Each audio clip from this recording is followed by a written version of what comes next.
అనకాపల్లి పైక్రపేట బృందావనం కాలనీలో పింఛన్ల పంపిణీ చేసిన హోంమంత్రి వంగలపూడి అనిత.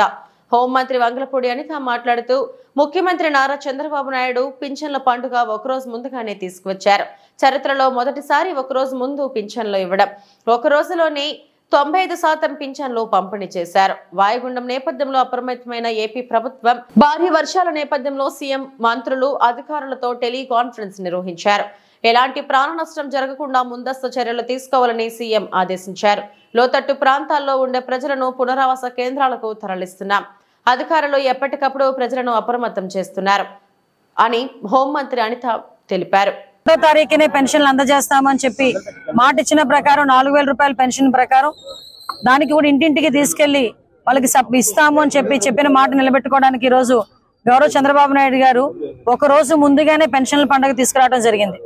ఎందుకు ఈ మాట చెప్తున్నానంటే 1వ తారీఖు ఆదివారం వచ్చింది.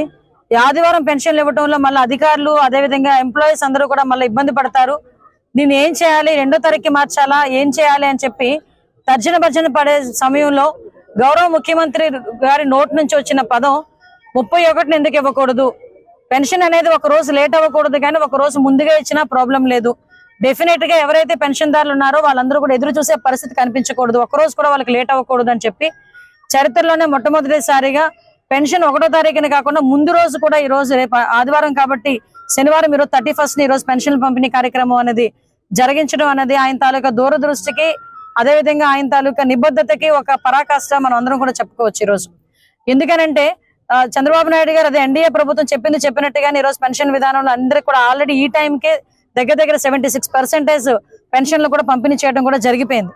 అంటే ఒక రోజులోనే దగ్గర 95% పెన్షన్లు పంపిణీ చేసిన పరిస్థితి కూడా ఈ రోజు రాష్ట్ర ప్రభుత్వానికి ఉందంటే రాష్ట్ర ప్రభుత్వం తాలూకా ఎన్డీఏ ప్రభుత్వం తాలూకా నిబద్ధత ఎంతవరకు ఉందో మనందరం కూడా తెలుసుకోవచ్చు. అదేవిధంగా ఈ రోజు ఇందాకే మనకి ఎప్పుడైతే ఈ 3 రోజుల కాలంలో రాష్ట్రంలోని భారీ వర్షాలు మన అందరికీ కూడా తెలుసు.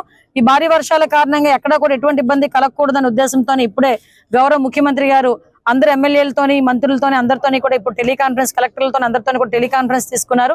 టెలికాన్ఫరెన్స్ లో చాలా క్లియర్ గా చెప్పారు, ఎక్కడా కూడా ఒక ప్రాణం కూడా పోకూడదు, దానికి సంబంధించి ముందస్తు చర్యలు తీసుకోవాలని చెప్పడం, అదేవిధంగా ఇమీడియట్ గా నన్ను డిజాస్టర్ మేనేజ్మెంట్ లో కమాండ్ కంట్రోల్ రూమ్ లో ఉండమని నన్ను కూడా ఆదేశించడం జరిగింది. నేను ఇక్కడ నుంచి డైరెక్ట్ గా ఇప్పుడు కమాండ్ కంట్రోల్ రూమ్ కూడా వెళ్ళడం జరుగుతుంది. అంటే ఎక్కడ కూడా ఈ వరదల వల్ల కానీ ఇప్పుడు ఎక్కడైతే రిజర్వాయర్లు నిండిపోయి ఉన్నాయో అక్కడ కూడా అలర్ట్ చేయడం కానీ, ఎక్కడైనా చెరువు గట్లు కానీ ఎక్కడైనా ఇబ్బంది పడే పరిస్థితి ఉంటే అక్కడ నుంచి పునరావాస కేంద్రాలు పంపించడం కానీ, ఈ రాబోయే 2 రోజుల్లో వర్షపాతం ఎంతవరకు నమోదవుతుంది అన్నది ఇమీడియట్ గా ముందే తెలుసుకుని ప్రజలను అప్రమత్తం చేయడంలో కలెక్టర్లందరినీ కూడా ఇమీడియట్ గా వాళ్ళ ప్లేస్ లోనే ఉంచడం జరిగింది. ఆల్ డిపార్ట్మెంట్స్ ని ఇప్పుడున్న సిచ్యువేషన్ దృష్ట్యా అందరినీ కూడా ఎవరి ప్లేస్ లో వాళ్ళని అలర్ట్ గా ఉండమని చెప్పడం కూడా జరిగింది, ఆదేశించడం జరిగింది. దాని ప్రకారంగా ఈ వరదల వల్ల ఏదైతే వర్షాల వల్ల జరిగే ఇబ్బందులు ఎవరికి రాకుండా ఎటువంటి ప్రాణం కూడా పోకుండా